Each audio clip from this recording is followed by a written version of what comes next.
probably shouldn't have turned those on before getting into them. But thank you all for coming to our showing of Polite Bribe, and I'm happy to have here with us the maker of the film, Robert Orlando, and Perry Kea, who has professor from the University of Indianapolis. Let me mention while they're getting their microphones on that those students who are here and snuck in late, both for the University of Indianapolis students and for some of the Butler students who are getting some points for being here. I offered them a polite bribe, as I said earlier. Make sure you sign up, and make sure that if you're here as someone's friend, to get them some extra points that you indicate whose friend you're here as. So, yeah, that's the sheet. You can just let that circulate. You and these students up here. Just let it follow the route of Paul's missionary journeys through the fall. Should reach everyone eventually. Or at least that's the idea. So all three of us are panelists, but since I'm here representing Butler and I'm also something of the host, I'll stay here. It also means that we didn't have to bring in an extra lapel mic. I can stand here as it is.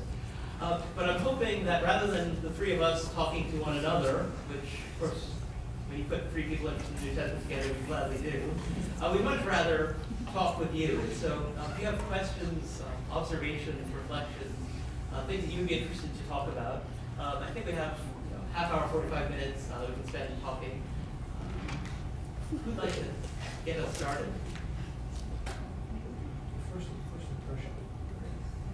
First impressions of the movie. What was in this that you hadn't thought about in relation to Paul?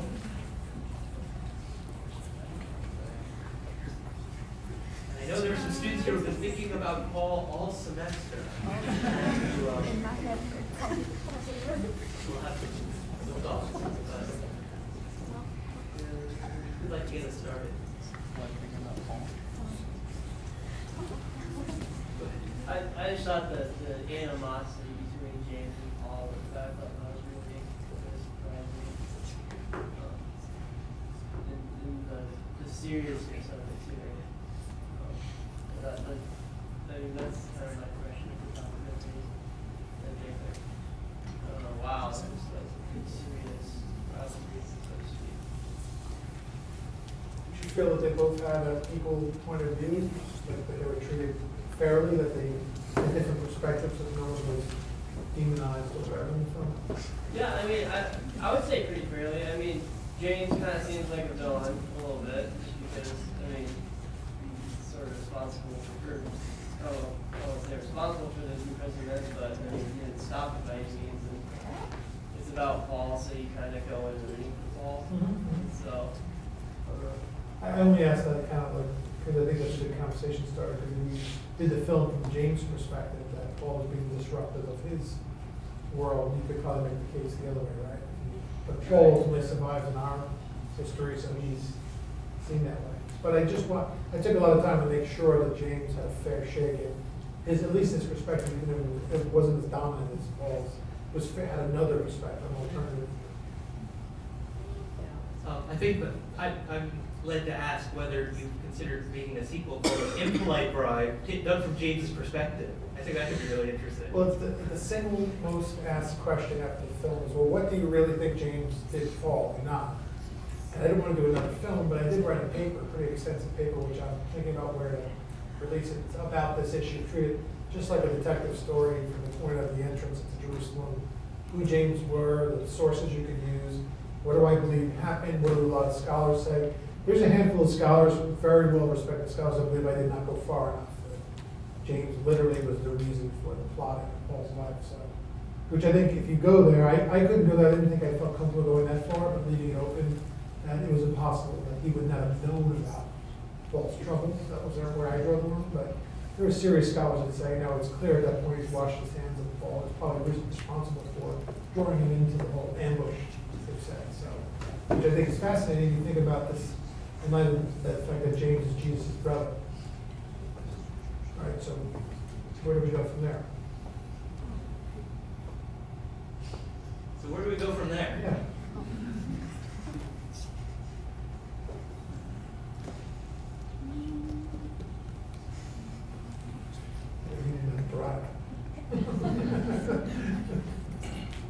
I felt Yes. I felt like you were. I mean, you get a lot in the film. Helen. I got the sense from your treatment of James there that there was this feeling that he was protecting Jesus' ministry, that Jesus viewed himself as ministering to the Jews, and that Paul was really kind of the interloper there, that the true preservation of Jesus' ministry was through James's view of the church. Is that a bad That's, take? again, I'm a filmmaker who goes to this body of critical knowledge and scholars and say, what do they think in consensus? And I think you can make the case that the Gospels don't clearly represent one type of Jesus, but you have to favor one versus the other. But I think of Jesus who wants Judaism reformed as a primary mission, right, for himself, not necessarily a Gentile mission, makes more sense if you look at it through the lens of James, right? Because it would be a more consistent lineage down than Paul. Paul seems like he's being more radical with the Gentile idea than James. So yeah, I think that that's what most scholars hold to, the idea of Jesus as more reforming Jew, of Judaism that cleaning away from Roman influences, not necessarily to go out and make a religion that's not Jewish based. I don't get that sense from it. And I don't know if you guys know the Bible that well, but I always go with the two examples of people always say Jesus will go to all the world, spread the gospel, right? To everyone, which is like everyone will lean on that one passage, which I think is used over and over again because it's synoptic, right? If I'm not mistaken, toward the end of it. Go make the disciples of all. Right, right. But at the same time, he says, go not to the Gentiles, but go only to the lost sheep of the house of Israel, another place. And those two, I think, directly clash with each other. So I use that as a simple example. So you have to pick in the traditions of the Gospels, via Paul, who you think Jesus really was or not. Here I lean with the consensus that he's probably more of a Reformed Jew, and it's more Paul's ideas or inspiration, if you will, even divine, to take it outside and make it something that reaches the whole Greco-Roman world. Thinking about this as a New Testament scholar, I mean, it's more of a theological question. You know, who do you think was closer to the spirit of what Jesus stood for, and things like that. But I think from the historical evidence, we can say at least that James and James's supporters viewed their role in relation to Paul the way you described, as defending what Jesus stood for over against this person who was had the potential to radically change it into something else that they didn't think was what Jesus had intended. Yeah, there's no question, I think, from the New Testament that there's a significant amount of tension over this issue, whether the gospel was for the Gentiles. But Luke also records that Peter had a vision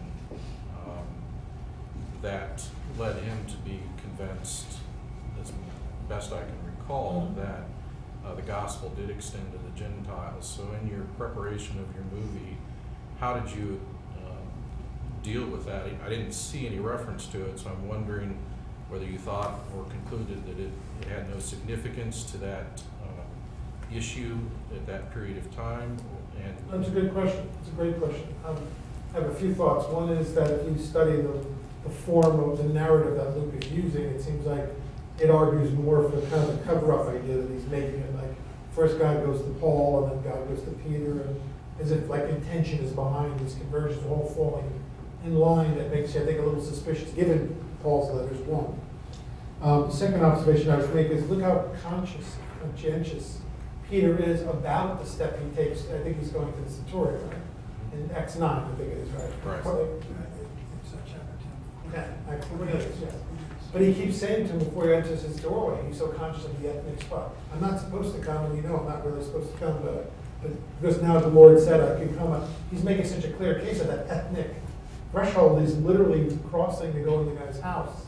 But I think it argues more so that he's conscious of an ethnic split, even though it might be part of the form Luke is using. I think right below the surface, you feel that they're still dealing with the ethnic tensions. And then if you think about Jesus' own ministry, when he speaks to the Gentile woman about the dogs and being outsiders and insiders, and a woman of great faith, that I don't think these ethnic things ever went away. I think they're always part of the New Testament history. It's just that Luke is offering his story to a different audience, which is post-Jewish war, more of a Greco-Roman audience. And I think to present ethnic tensions as the starting point of your faith doesn't shine a good light on it. So I think he's focusing, at least if he's not dismissing something, he's emphasizing the positive and want to make the case.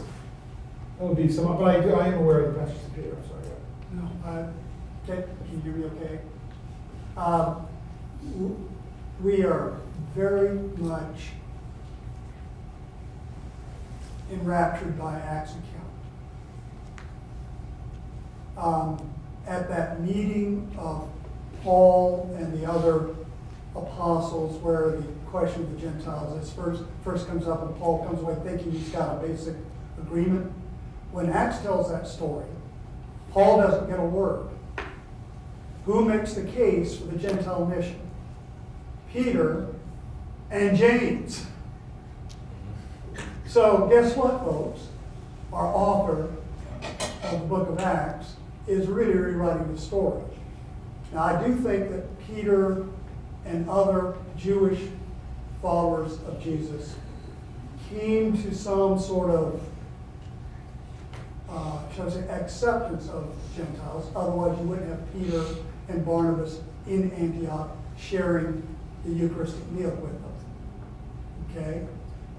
But chapter 10 in Acts and the dream coming to Peter, Luke made that up. That's not history. It's not good.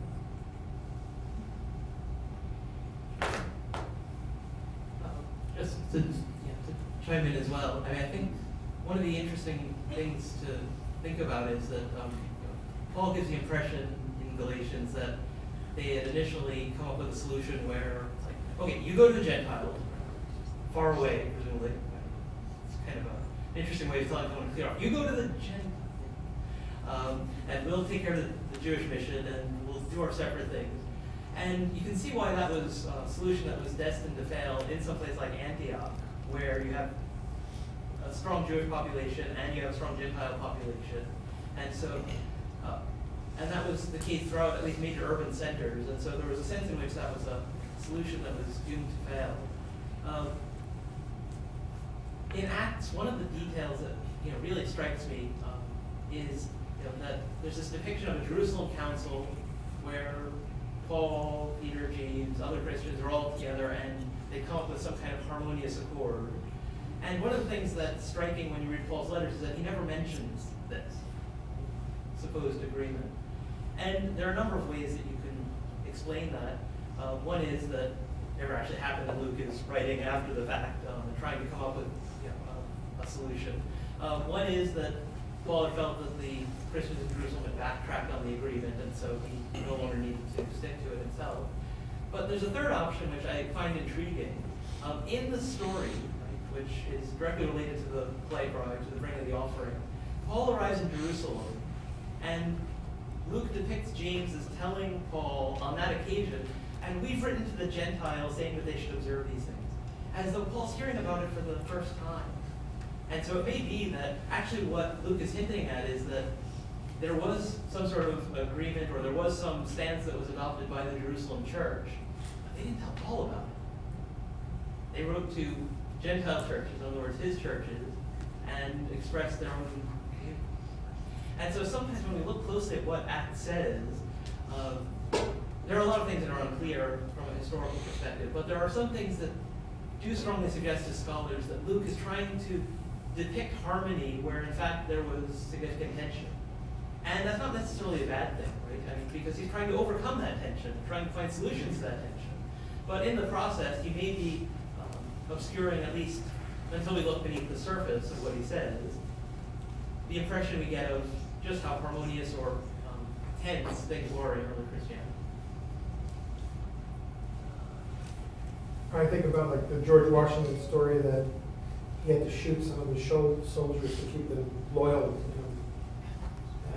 When you think of the two together in harmony, the myth of George Washington, you think about some of the real tactics on the ground that he used to be successful as the founding father, first great general, great president, all that. And just the two approaches, I think, which are natural to human experience, in the case of the Bible, seem to still be a bit of a hurdle for people to embrace that money was involved and that the tensions were involved. And, well, it seems it was just part of the human fabric, even in the divine story. What about impressions for the film itself? Just the film, watching the film? the execution of the film? Did you have your hand up? I'm sorry. Did you raise your hand? No. Okay. I really did like the way the animation was employed in the story that you told. It was very, worked much better than getting a bunch of, you real actors. Well, just to that point, one of the reasons I wanted to represent it graphically, because I thought artistically or graphically, was that because it's a new revelation or new narrative I'm trying to expose, I thought treating it like other films might trivialize it a bit, where it's the cheap reenactments of the simple reenactment itself. Putting it in its own world along with the vision of the writing and the narrative, and also give it its own aesthetic, which is why I did it that way. But each one of those is an original painted frame, each one of those, so it was like well researched and studied, and I tried to bring out scenes that you'd never see in another film that we know from scholarship and how it was represented.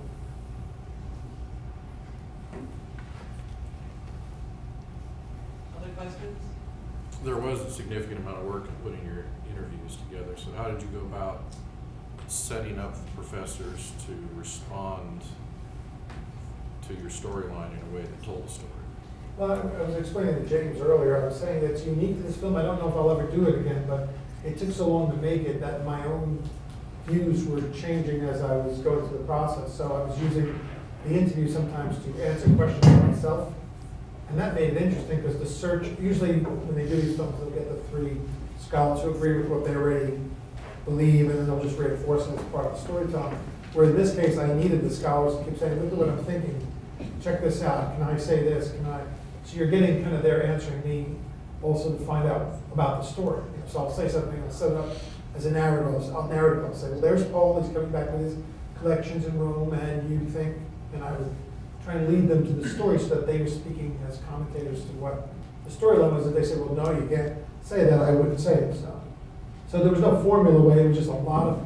I wanted to approach this eclectically also because I thought, even though politically or across the entire spectrum of those scholars, from the point of theology, there's a commonality to this intrigue with Paul that seems to be a universal, because just his impact on the West and Christian religion is so powerful that everyone kind of gets the biography part of it. That I thought it's not so much important what we believe as much as we know what he believed.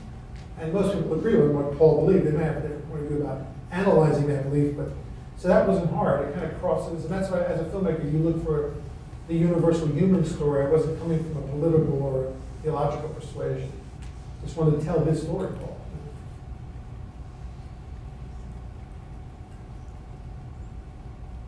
Quiet students here. I will remember that. I'm a communication major, so I kind of found it interesting in how you got the interviews to line up so easily.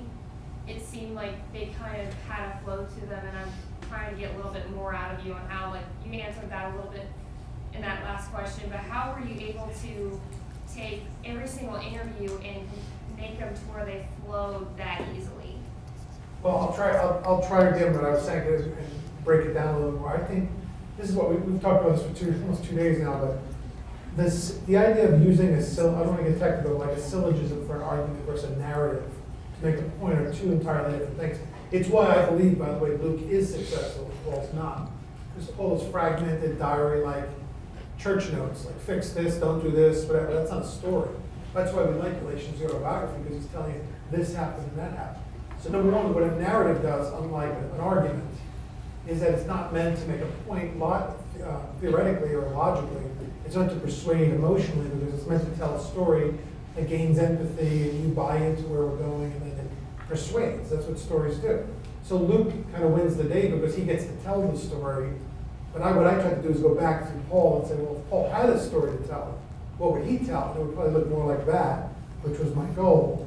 But to your point, I think below political perspectives, there's a common humanity that is universal. That's the difference, I think, between a filmmaker and a politician, maybe theologians. I don't need to take perspectives, because within a narrative you could have disagreement of points of view, but not dismiss common humanity, right? You could have two characters in the film who are not politically the same, but still go through a story that you identify with their life journey. So that's how I went below it. I went whatever that level is, you want to say below it or inclusive of everything, and I tried to find it there. Paul's biography. What was his obstacles? What did he struggle with? Not like what was his political point of view or theological. Because it becomes incidental to a human story, for me. Right? Because just like think of a Hollywood movie, and I've done those too, but think about a Hollywood movie with a point of view, it's propaganda, really. It's not a human story. It's someone using the mouthpiece of filmmaking. Robert, if I can follow up on the student's question. It looked like all of the people you interviewed were in the same spot, or at least had a common background you could set up. Did you see a bunch of these folks in the same place? You know, there's certain logistics to that, right? What did you do to facilitate gathering up these people's views and recording them? That's a good question. Those are all created in post-production. Okay. Those are graphical creation, Okay. so all of them are sitting in front of a big green screen. All right. So create that post, like the movie magic part of this. My simple idea was that scholars who get so deep into this and know every nuance and try to understand this become prisoners in a way to the critical scholarship.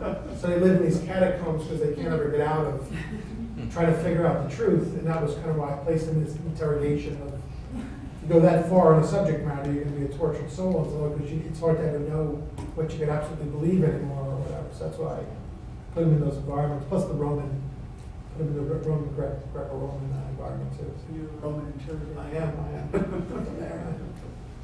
And I think the question was also looking for some practical advice, sort of from you as filmmaker. You were able to jump from one scholar to another, sort of in telling the story quite. So did you ask them all the same sort of set of questions, or how did you come up with material that could be then woven together so that different scholars were being heard in the same segments, but addressing the same aspects? The analogy I've used before when people have asked me that question is like one of a painter. Think of the potential themes in scholars as colors. So it would be more like that. It's more like, what do I need more of? Who knows how to speak to James, and what's the body of their work? So it'd be like James is light here. So you got to put James. Who knows James? Who knows Paul? Who's willing to speak about the conflict between Paul and James? Who knows the Roman Empire? Yeah, that's what it is. So it's more like little red, little blue, and then because I did it in waves, I make sure with each wave I was spattling over the areas that didn't have enough expertise in it.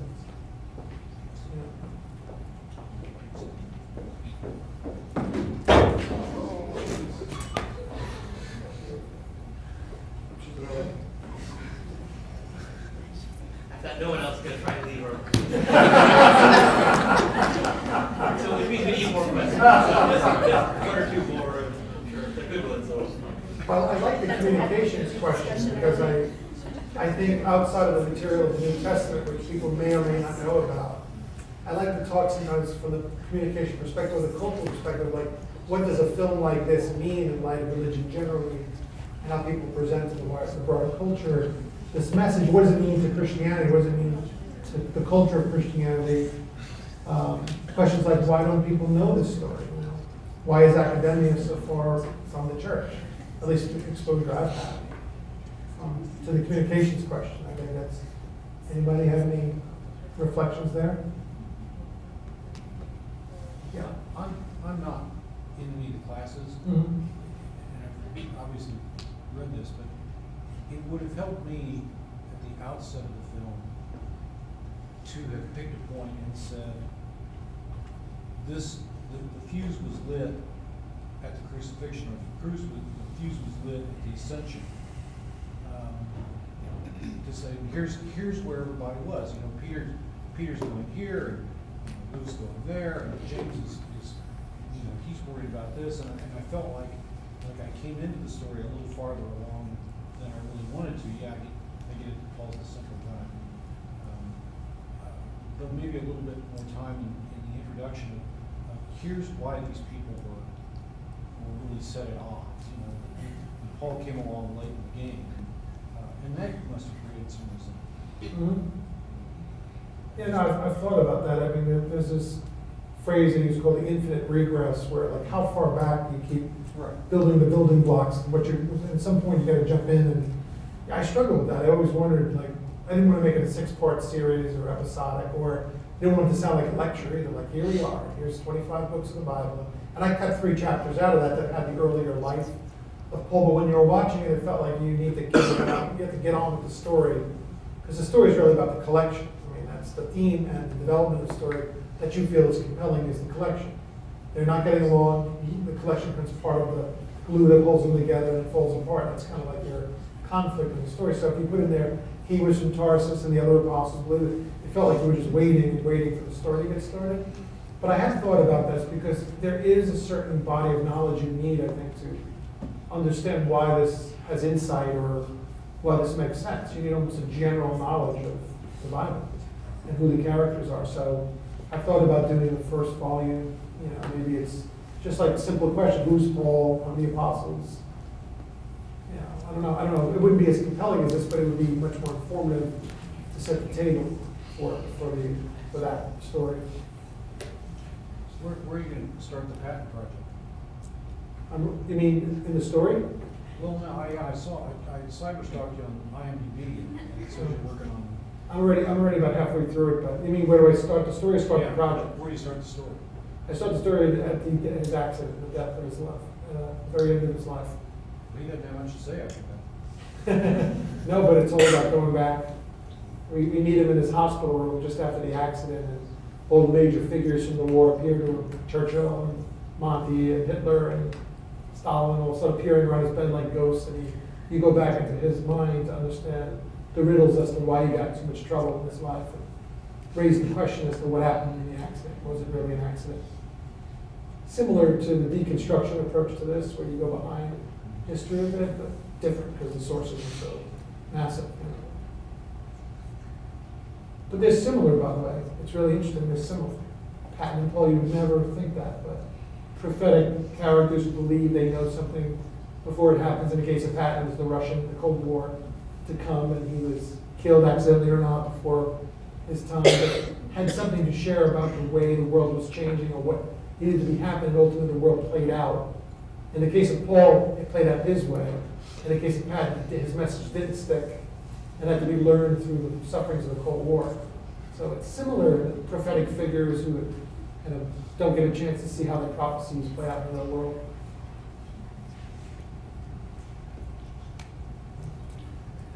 For any of the speakers, do you think, talking about communication style, did Paul understand that his communication style maybe wasn't always the greatest to get cooperation?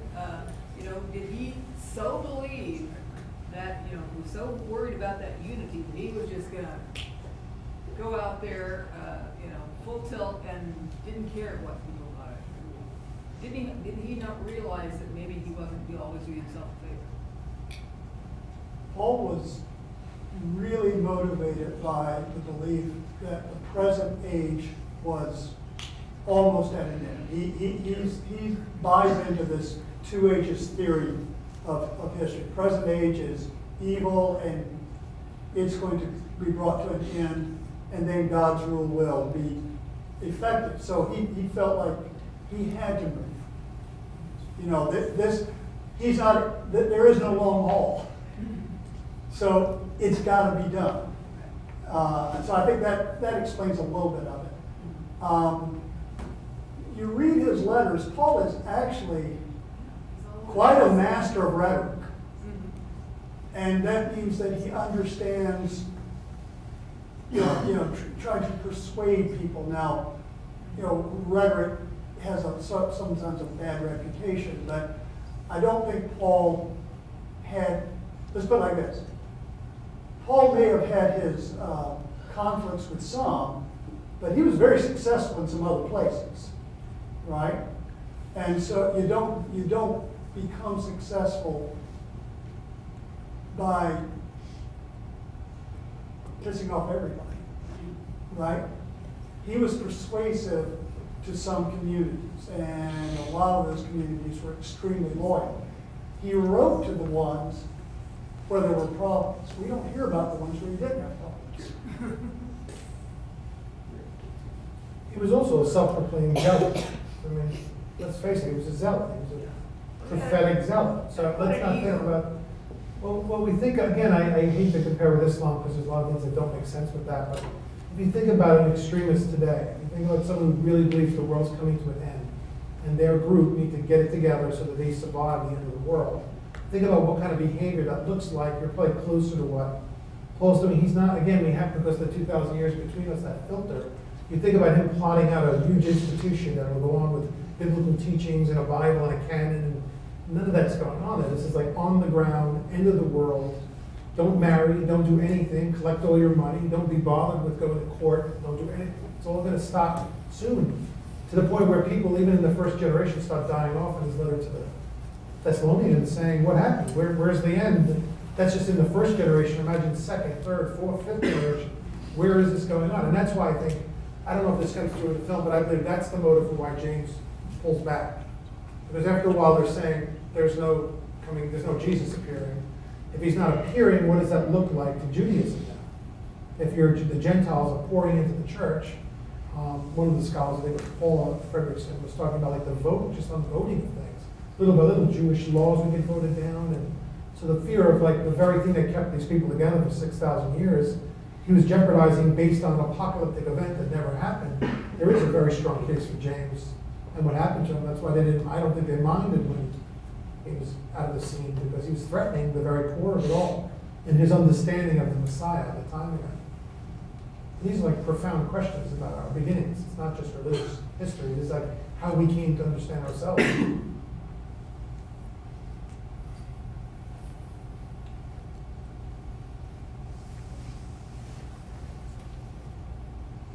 question. I think we have time for one more. Let's say one more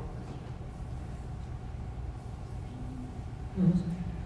Overall, how would you assess Paul's effectiveness compared to other apostles in regards to converting people and pulling more? Because it almost seems like he was the only one in his boat, like when it came to what he was talking about. Like even Barnabas, he kind of said that Barnabas was, almost in the sense of hypocrisy when he was mad at Peter. Think about, use a rough modern analogy. It would be like a Harvard graduate who studied rhetoric and how to persuade masses of people, meeting up with a bunch of rural fishermen in a small village in America. Imagine that conversation. Think about the gap between the two of them and how they would think of the world. I would think, first thing, Paul would think everyone was beneath him, right? Because it's just who he was. Trained, well-spoken. So it's almost hard to even compare them, because I think he starts out with such tools far and beyond who his peers are. I think that's why he ultimately resents having to answer to them. Because the very fact that they geographically were in a better position than Jesus gives them authority over him, but yet he was the best speaker, the best trier. He gives his credentials all the time, but that would kind of be the analogy. I think he's almost like putting up with them long enough to be accepted, so he has the authority of the roots of Jesus and Judaism. But otherwise, I think we would not even want to be bothered with him. I think once they start arguing with him, I think he would win his merry way. He had plenty of persuasion when he got out to Corinth and all these other cities. So I would say no comparison. Yes. So would it be safe to say Paul and James had their resentment because Paul was quote unquote pompous, proud because of his accomplishment? I think personality, he didn't help it with his personality, but I think it's more fundamentally, he's challenging the basic ethnic component of Judaism. He's saying that the boundaries that have kept us together for so long, because of this new age, are about to end. So it's basically roll the dice. Either it's my vision and what God told me after the fact, and you better listen, because now there are no Jews and Greeks, there are no men and women, he's breaking down basic walls. I think of it, and I think it was Essler who used the analogy of Yugoslavia or the South in the 60s. Like, it's more about bus counters. You got to think of it more that way. And he's saying that these lines that have been dividing cultures for so long is no longer relevant. So you're uprooting, you're threatening a whole group of people. So I don't know if it's only personality, because the substance of what he's saying is so powerful to the Jewish roots. But he's not doing it in a sweet way. He's doing it in a very prophetic way. He tells us he saw the risen Messiah, but Luke doesn't tell us that. No, but he told us after the fact, he was not part of the original 12. He never met Jesus. He never was in that time period. He comes later, he's an outsider, and he's saying a vision that reveals that they weren't fully told, they didn't completely understand the nature of the gospel. So he's kind of correcting them or advancing their understanding, which is more threatening. Think about Galatians. I go back because people just don't understand the seriousness of it. He's saying what they're preaching and challenging with is a false gospel.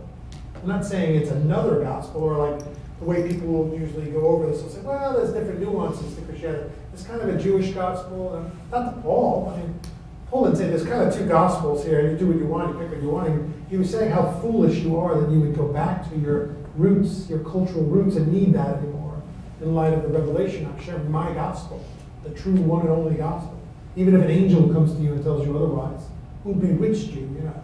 So this is like a serious matter to him about the breaking down of ethnic walls as being relevant to his gospel, the freedom, the liberation was like, I think if you think of Romans, like how silly, how weak, why do you still need milk? You can't survive the meat. He's seeing this whole return back to ethnic roots as kind of backward and short-sighted to what he's trying to liberate them from, which is more of a universal, I think, view of the world, right? The commonality is more important than the sectarian groups or whatever. Right or wrong, I'm not making a judgment, I'm just saying that this is what this man believes.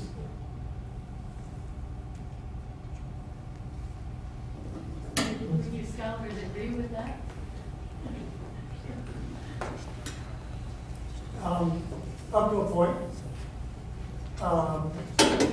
I do agree that Paul's vision of what God is doing is undermining or choosing removing the ethnic balance. I don't think that Paul believed that with the coming of the Messiah, that Judaism was obsolete. I don't think you said that, but that's sometimes how Paul is presented. I think Paul has always insisted he's been commissioned by the risen Christ to go to the Gentiles. He doesn't have to worry about the Jews. He's not trying to Judaize the Gentiles. I think his vision is that these people are now viewed by God as God's people too. They can become members of the body of Christ. They can become members of God's people without having to become Jews. Paul doesn't say that Judaism no longer counts. Well, I think what I'd add to that is that I think it's very easy, when you use a term like zealot for Paul, to imagine him as basically a first century fundamentalist or something like that. But there are definitely some characteristics of what Paul says in his letters that are diametrically opposed to what we think of today as fundamentalism. And for one thing, in saying that Gentiles can be part of Abraham's family without being circumcised, and he's basically disagreeing with Genesis then, in a very real way.